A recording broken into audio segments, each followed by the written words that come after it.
Welcome to Murder Sota, where we delve into the untold stories that shaped our cities.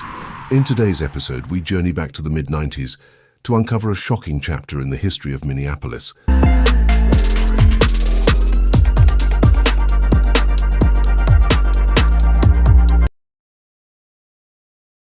Before we start our today's story, please support us by subscribe our channel and share our videos with your friends. Minneapolis, a city known for its Fortune 500 companies, enchanting woodsy neighborhoods, and a Scandinavian-style social liberalism that created a fairy tale aura. The harsh winters? Well, they were tamed by ingenious glass skyways, ensuring the safety of downtown pedestrians. A city that once epitomized the ideal way of life, where doors were left unlocked and children played outdoors, seemingly sheltered from the world's chaos. But beneath the idyllic surface, a storm was brewing. As the 90s progressed, Minneapolis began experiencing a troubling transformation.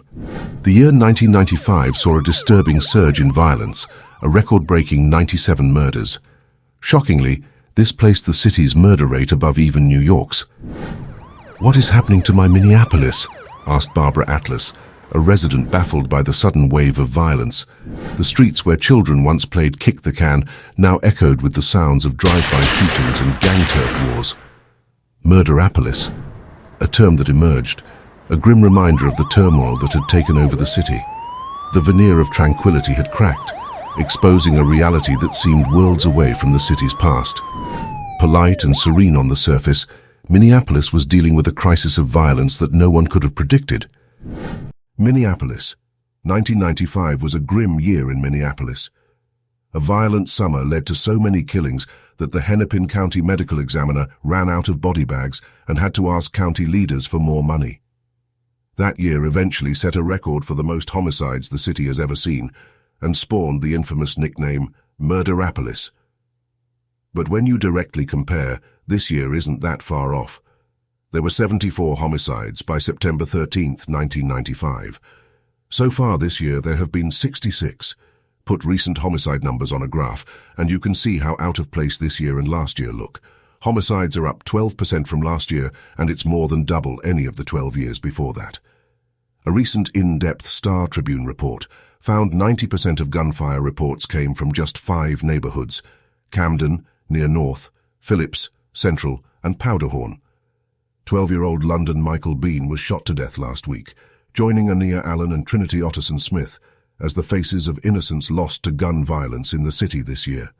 Even the connection between Minneapolis and New York, once seemingly distant, was narrowing. With Minneapolis's murder rate surpassing that of the Big Apple, the violence wasn't confined to the city limits. Shocking incidents rippled outwards, as remote towns like Sauk Centre and Rochester faced their own tragedies. In the midst of chaos, a resilient spirit emerged. Civic leaders, pastors, and communities banded together to fight back. A hotline was established, allowing concerned citizens an alternative to going directly to the police. Neighborhood watch teams patrolled troubled areas, while counselors aided those emotionally shaken by the surge in violence. As the city grappled with its new reality, residents like Barbara Atlas refused to cower. They tied ribbons of unity, a testament to their resolve not to give up on their beloved city. The Minneapolis of the mid-90s reminds us that beneath the gloss of perfection, even the most idyllic places can experience unexpected turmoil. It's a lesson in resilience, community, and the determination to face challenges head-on. Thank you for joining us on Murder Sota. Stay tuned for more gripping tales from the annals of history that have shaped our world.